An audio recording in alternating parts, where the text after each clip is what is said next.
आज champions trophy में भारत और पाकिस्तान के बीच मुकाबला दुबई इंटरनेशनल स्टेडियम में खेला जाएगा। मुकाबला 2:30 बजे से शुरू होगा। मुकाबला जीतकर सेमीफाइनल के लिए अपना स्थान पक्का करने पर भारत की रहेगी नजर। पाकिस्तान अगर हारा तो चैंपियंस ट्रॉफी से हो जाएगा बाहर। पहले मुकाबले में न्यूजीलैंड से हार चुका है पाकिस्तान। भारत ने पहले मुकाबले में बांग्लादेश को दी थी मात। दिल्ली बीजेपी की अहम बैठक आज बीजेपी कार्यालय में होगी बैठक। सीएम रेखा गुप्ता समेत पूरी कैबिनेट होगी शामिल। बीजेपी प्रदेश अध्यक्ष वीरेंद्र सचदेवा रहेंगे मौजूद। दोपहर 1:30 बजे से शुरू होगी बैठक। चुनाव में बीजेपी की तरफ से दी गई गारंटी को लागू करने पर हो सकती है चर्चा। 24 फरवरी से शुरू हो रहा है दिल्ली विधानसभा का विशेष सत्र को लेकर भी बनाई जाएगी रणनीति। दिल्ली की सीएम रेखा गुप्ता से पूर्व सीएम आतिशी की हो सकती है मुलाकात। आतिशी ने रेखा गुप्ता को लिखी थी चिट्ठी। सीएम से आप विधायक दल के साथ मिलने का मांगा था समय। आतिशी ने पीएम मोदी के दावों को लेकर सीएम से मांगा जवाब।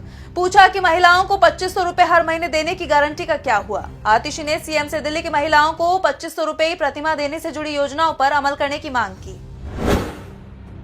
आज रक्षा मंत्री राजनाथ सिंह और मुख्यमंत्री योगी आदित्यनाथ आ सकते हैं प्रयागराज। मुख्यमंत्री योगी आदित्यनाथ लगभग 5 घंटे तक रहेंगे शहर में। इस दौरान कार्यक्रम में शिरकत के साथ ही मेला क्षेत्र का कर सकते हैं भ्रमण। महाशिवरात्रि के आखिरी स्नान पर्व की तैयारियों की भी ले सकते हैं समीक्षा बैठक। महाकुंभ मेला क्षेत्र में एक कार्यक्रम में शामिल होने के लिए रक्षा मंत्री का कार्यक्रम भी है प्रस्तावित। रक्षा मंत्री और मुख्यमंत्री के कार्यक्रम को लेकर प्रशासन हुआ अलर्ट। बिहार में मखाना उत्पादकों कारोबारियों से मिलेंगे कृषि मंत्री शिवराज सिंह चौहान। दरभंगा में मखाना उद्योग की मुश्किलों पर करेंगे चर्चा। खेती वाले तालाबों पर जाकर किसानों से करेंगे बातचीत। उनकी परेशानियों को जानने की करेंगे कोशिश। मखाना से जुड़े अन्य हितधारकों से भी करेंगे चर्चा। खुद ट्वीट कर दी जानकारी। लिखा, हम बिहार में मखाना बोर्ड स्थापित कर रहे हैं। मखाना उत्पादक किसानों को हम अधिक सुविधाएं प्रदान कर सकें, इसको लेकर भी हम विचार विमर्श करेंगे।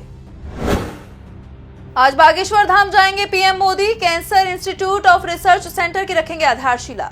सुरक्षा के किए गए कड़े इंतजाम। कथावाचक धीरेन्द्र कृष्ण शास्त्री ने दिया था निमंत्रण।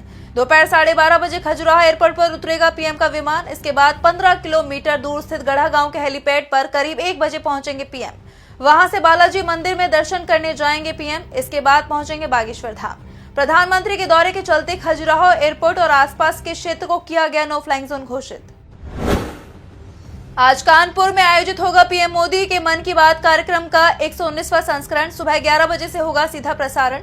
विवेकानंद प्रतिमा स्थल, कारगिल पार्क, मोदी झील से होगा प्रसारण। 17 जिलों के 20,845 बूथों पर लोग सुनेंगे मन की बात। पहली बार बड़े प्लेटफॉर्म पर आयोजित किया जा रहा है कार्यक्रम। देश के 12 प्रमुख स्थानों से जोड़ा जाएगा।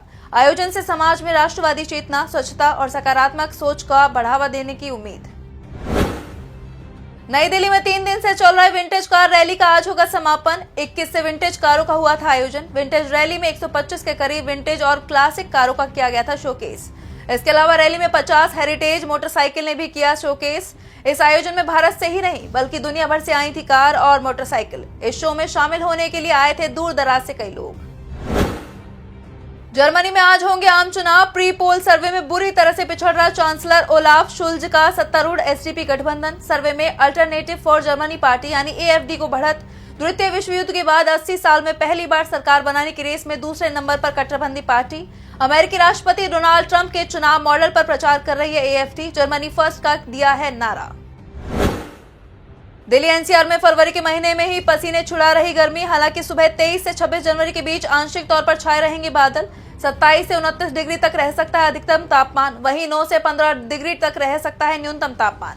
27 फरवरी को बारिश की संभावना है। सुबह के समय छा सकते हैं बादल। 20 से 30 किलोमीटर की रफ्तार से तेज हवाएं चलेंगी। हल्की बारिश की भी संभावना।